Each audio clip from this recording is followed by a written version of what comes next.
से दर्द की रफ्तार बढ़ रही है, कोरोना से मौत की रफ्तार बढ़ रही है, कोरोना से हर जगह दर्द ही दर्द, जख्म ही जख्म नजर आ रहा है। और साथ ही सिस्टम की क्या कुछ तस्वीरें हैं, किस तरह से आंकड़े बदल रहे हैं, बढ़ते जा रहे हैं, वो देखिए। इस वक्त रिकॉर्डवार हाहाकार 2,16,000 नए केस पिछले 24 घंटे में अब तक भारत से सामने आए हैं। ये देश भर का आंकड़ा आपके सामने रख रहे हैं, जो कि अब भी 2 लाख से ज्यादा है। वहीं एक्टिव केस का जिक्र करें तो 13,60,000 ये मामले यहां पर हैं। आप अंदाजा लगाइए किस तरह से ये मामले तेजी से बढ़ चुके हैं। एडवांस में भी स्ट्रेंथन कर सकते हैं, वही आज की हमारी इस एम्स की विजिट का लक्ष्य है। सारे डॉक्टर्स की जो भी उन्होंने अपने अपने डिपार्टमेंट में अभी क्या स्थिति है, कितने मरीज हैं, कितने वेट कर रहे हैं, कितनी जगह बाकी है, ये सारी चीज़ें उन्होंने बताई हैं और हमने अपनी बात उन्हें कही है। इनोवेटिव सॉल्यूशंस, नए रिफॉर्म्स कोविड के खिलाफ लड़ाई के अंदर क्या हो सकते हैं और क्या हम ऐसे उदाहरण अपने यहाँ ऑल इंडिया इंस्टीट्यूट में प्रस्तुत कर सकते हैं जिनको कि सारा देश भी आगे इम्यूलेट कर सके। इसके ऊपर जो है हम लोगों ने विस्तार से चर्चा की है। ऊपर कुछ डॉक्टर्स ने सजेस्ट किया था क्या लॉकडाउन लगाया जा सकता है, कुछ एक अनुमान है सर, ये कितना? तो केंद्रीय स्वास्थ्य मंत्री डॉक्टर हर्षवर्धन को आप सुन रहे थे। दरअसल एम्स के डॉक्टर्स भी बड़ी तादाद में कोरोना पॉजिटिव पाए जा रहे हैं और इसके बाद यहां पर यह तय करना था एक्सपर्ट्स की पूरी टीम के साथ मिलकर कि आखिर कोविड को रोकने के लिए, इसकी चेन को ब्रेक करने के लिए आखिर क्या कुछ कदम उठाए जाने चाहिए। और ये 5 तस्वीर इस वक्त आपके सामने मौजूद है जो महामारी के चलते यहां पर पैदा हुई है। मुंबई की तस्वीर आपके सामने है, देखिए किस तरह से पलायन जारी है, क्योंकि मुंबई में मिनी लॉकडाउन की जो तस्वीर सामने आ रही है, ब्रेक दी चेन मुहिम का जो आगाज किया गया, उसके चलते मजदूरों में खौफ है कि आखिर उनका रोजगार एक बार फिर से ना छिन जाए। और देखिए किस तरह से देश भर के आंकड़े यहां पर सामने आ रहे हैं। देश की राजधानी दिल्ली की तस्वीर, राजस्थान, उत्तर प्रदेश में भी हालात बद से बदतर यहां पर होते जा रहे हैं। प्रशासन कह रहा है कि पूरी व्यवस्थाएं की जा रही है, सख्त निर्देश दिए जा रहे हैं, लेकिन तस्वीरें यहां पर लगातार सामने आ रही है जो कहर की तस्वीर दिखाती है। देश की राजधानी दिल्ली का जिक्र कर रहे थे, 16,999 नए केस 24 घंटे में सामने आए हैं, तो वहीं 112 लोगों ने कोरोना की वजह से दम तोड़ दिया। देखिए दिल्ली में कोरोना केस बढ़कर 7,84,137 यहां पर हो चुके हैं। ये देश की राजधानी दिल्ली की तस्वीर है। आंकड़े बताने के लिए काफी है कि कितना ज्यादा, बहुत ज्यादा सावधान होने की जरूरत है। लेकिन आपको दिखाते हैं दिल्ली की खबर, जहां कोरोना का खतरा बढ़ता जा रहा है। दिल्ली में कोरोना का कहर जारी है। अस्पतालों में कोरोना मरीजों की संख्या लगातार तेजी से बेतहाशा बढ़ रही है। मरीजों को अस्पताल में भर्ती करने के लिए परिजनों को दिक्कतों का सामना करना पड़ रहा है। देखिए सूरज अरोड़ा की यह रिपोर्ट।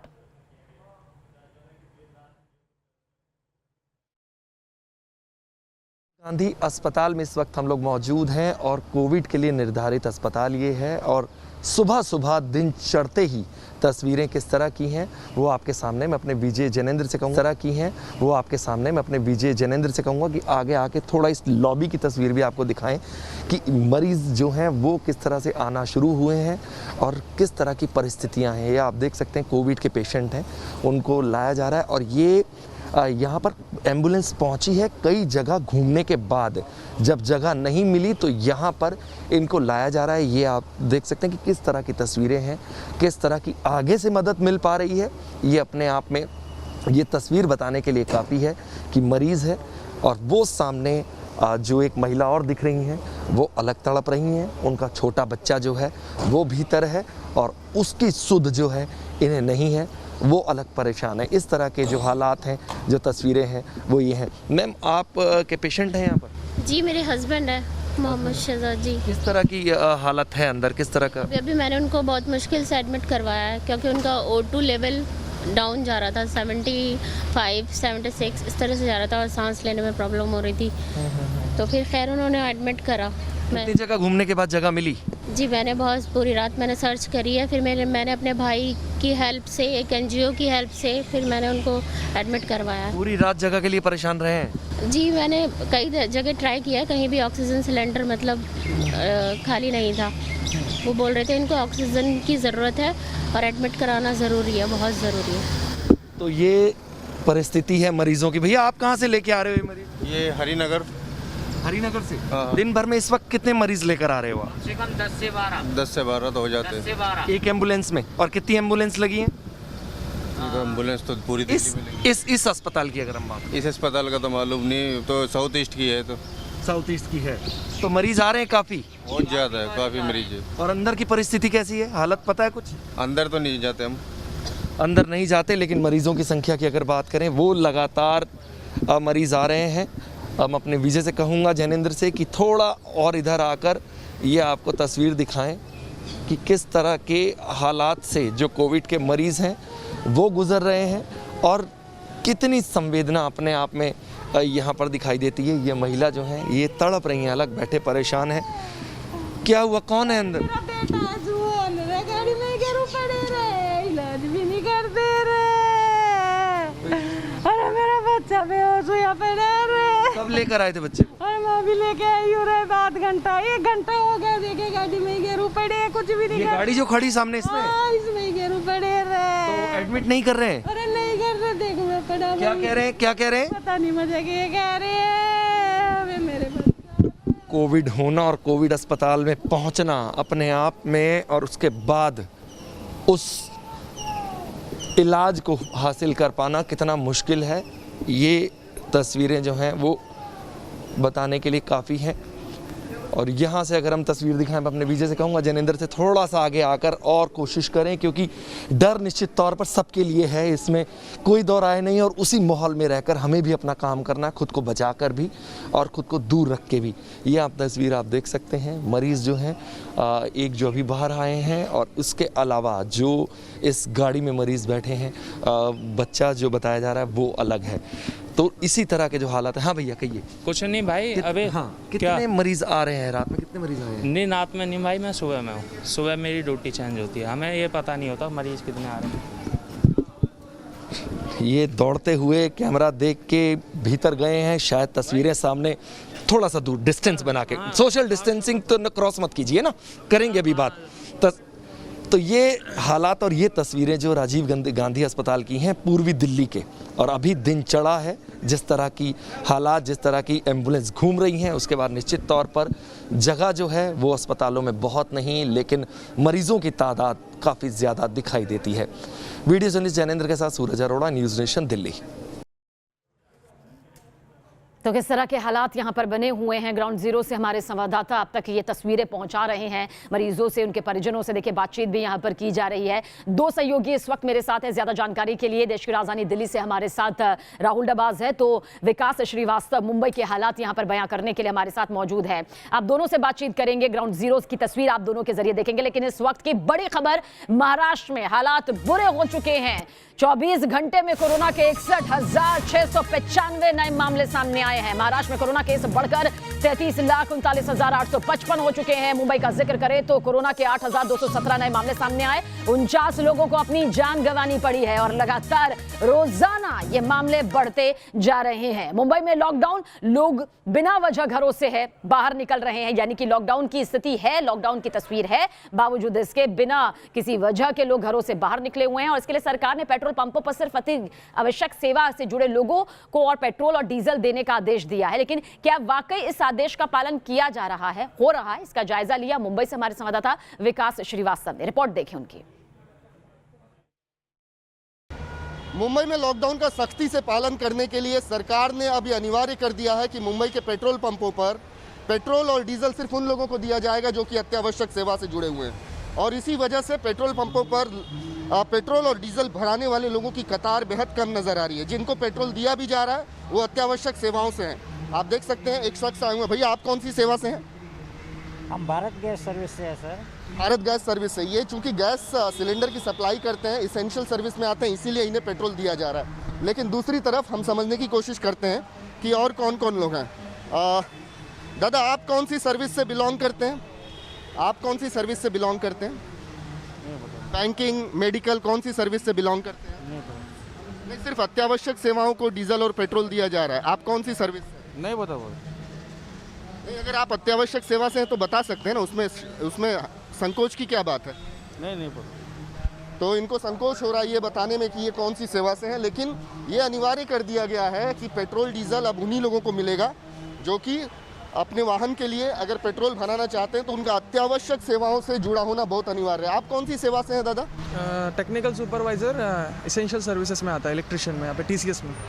अच्छा, इसेंशियल सर्विस से बिलोंग करते हैं इसलिए इनको भी पेट्रोल दिया जा रहा है, लेकिन ऐसा कोई भी शख्स जो कि इसेंशियल सर्विस से बिलोंग नहीं करता है उसे पेट्रोल यहाँ पर नहीं दिया जा रहा है। बड़ी गाड़ियाँ आ रही हैं तो उन्हें डीजल भी नहीं दिया जा रहा। और एक शख्स, कुछ लोग हमारे साथ हैं। दादा, क्या आप इसेंशियल से बिलोंग करते हैं, इसेंशियल सर्विस से बिलोंग करते हैं? कौन सी सेवा में है आप? सर्जिकल है। स्वाभाविक है, ये इसेंशियल सेवा से है, इसीलिए इनको यहाँ पर पेट्रोल आसानी से मिल जाएगा, इन्हें कोई रोकेगा नहीं। और कुछ लोगों से पूछते हैं, बेटा तुम कौन सी सेवा से हो, तो इसे कौन सी इसेंशियल सेवा से हो? मतलब प्राइवेट जॉब पे हूँ। मतलब सॉरी, फिर से कहिए। प्राइवेट जॉब पे हूँ। प्राइवेट जॉब है। आपको पता है कि आप अगर इसेंशियल सेवा से नहीं है तो आपको यहाँ पर पेट्रोल नहीं दिया जाएगा, ये बात आपको पता है? हाँ, वो पता है। अगर आप इसेंशियल सर्विस से बिलोंग नहीं करते तो आपको घरों से नहीं निकलना चाहिए था, ये आपकी ड्यूटी थी, लेकिन आप फिर भी निकले हैं। आप यहाँ पे पेट्रोल भराने चले आए हैं, आपको पेट्रोल देने से वो मना कर सकता है? नहीं, जॉब पे भी बुला रहे हो, बोले आना पड़ेगा बोले। अच्छा, मजबूरी है। चलिए देखते हैं इनको पेट्रोल मिलता है कि नहीं मिलता है, लेकिन वैसे ही वे ये इसेंशियल सेवा से बिलोंग नहीं करते। दादा, आप कौन सी सेवा से हैं? कौन इसेंशियल सर्विस से हैं? हाँ, एबीपी न्यूज़ से हो। ये मीडिया से बिलोंग करते हैं, लिहाजा इन्हें भी पेट्रोल यहाँ पर मिल जाएगा। लेकिन चूँकि लॉकडाउन के बावजूद बहुत ज़्यादा वाहन जो हैं वो सड़कों पर निकल रहे हैं, लॉकडाउन का सख्ती से पालन नहीं हो रहा है, इसीलिए अब सरकार ने अनिवार्य कर दिया है कि पेट्रोल पंपों पर सिर्फ और सिर्फ उन्हें पेट्रोल और डीजल दिया जाएगा जो कि इसेंशियल सर्विस से बिलोंग करेंगे। और इसी वजह से पेट्रोल पंपों पर सन्नाटा छाया हुआ है। जो लोग पहुंच भी रहे हैं यहाँ पर पेट्रोल भराने, वो सिर्फ और सिर्फ इसेंशियल सर्विस से जुड़े हुए लोग हैं। वीडियो जर्नलिस्ट अनिल शिंदे के साथ विकास श्रीवास्तव, न्यूज़ नेशन, मुंबई। और दिल्ली से हमारे संवाददाता राहुल डबास, मुंबई से हमारे संवाददाता विकास श्रीवास्तव मौजूद है। सबसे पहले मुंबई की तरफ रुख करते हैं विकास। हालांकि महाराष्ट्र का अगर जिक्र करें तो ब्रेक दी चेन यहां पर टूटता नजर नहीं आ रहा है। 61,000 से ज्यादा मामले पिछले 24 घंटे में सामने आए हैं। ग्राउंड जीरो पर आप मौजूद है, क्या लोग ब्रेक दी चेन का हिस्सा बन रहे हैं? क्या मान रहे हैं उन नियमों को जो कि लागू किए गए हैं? यात्रा कर सकते। सबीना, देखिए, जिस अनुशासन की उम्मीद मुंबई के लोगों से की जा रही थी वैसा अनुशासन दिख नहीं रहा है। हम देख रहे हैं बहुत बड़ी संख्या में लोग अपने घरों से निकले हैं। कोरोना की रफ्तार ने थोड़ी बहुत शहर की रफ्तार पर ब्रेक ज़रूर लगाई होगी, लेकिन जिस रफ्तार पर ब्रेक नहीं लग रही है वो मजदूरों के पलायन की। मैं इस वक्त फिर से एक बार मुंबई के लोकमान्य तिलक टर्मिनस पर हूँ और यहाँ पर बहुत बड़े पैमाने पर लॉकडाउन से घबराकर मुंबई छोड़कर जाने वाले मजदूरों की एक बड़ी संख्या है। मेरे साथ कुछ लोग इस वक्त हैं जो कि इसी वजह से आज फिर टर्मिनस पर आ गए हैं ताकि उन्हें किसी ट्रेन में चढ़ने का मौका मिल जाए। यहाँ पर कुछ नवयुवक हैं। दादा, आप लोग किस वजह से गांव जा रहे हैं? लॉकडाउन की वजह से गांव जा रहे हैं क्या? जी, हम लोग काम वाम नहीं हो रहा है तो पैसे वैसे आएंगे तब ना काम करेंगे, इसी के लिए पैसा वैसा कुछ नहीं, इसी के लिए। जी विकास, लॉकडाउन की वजह से कामकाज नहीं मिल रहा है, तनख्वाह नहीं मिल रही है, इसलिए आप लोग जा रहे हैं। आपके साथ क्या वजह है भैया? ये लॉकडाउन की वजह से पैसा नहीं मिल रहा है तो जा रहे हैं। सभी ना, ये रोज की दिक्कत है, ये बिल्कुल, और ये रोज की दिक्कत है, लेकिन ये दिक्कत बाकी राज्यों में कितनी ज्यादा बढ़ जाएगी उसका अंदाजा अभी लगाया जा सकता है। जो तस्वीर इस वक्त दिखाई दे रही है, दिल्ली से हमारे साथ राहुल डबास बने हुए हैं। राहुल, दिल्ली की रिपोर्ट कार्ड अगर देखी जाए तो बेतहाशा मामले रिकॉर्ड दर्ज किए जा रहे हैं। आप इस वक्त कहां पर मौजूद है और तस्वीर किस तरह से यहां पर सामने आ रही है? देखिए सबीना, इस वक्त की बात करें तो इस वक्त हम मौजूद हैं एम्स के ट्रॉमा सेंटर पे, जहां पर देश के स्वास्थ्य मंत्री हर्षवर्धन अभी पहुंचने वाले हैं। इससे पहले एक बैठक ली, क्योंकि एम्स की स्थिति ये है कि 5 दिन पहले 100 से ज़्यादा पैरामेडिक और डॉक्टर जो है वो कोविड पॉजिटिव पाए गए हैं और अब इनकी संख्या और बढ़ सकती है। ऐसे में लोगों का इलाज कैसे होगा, ये बड़ा सवाल है।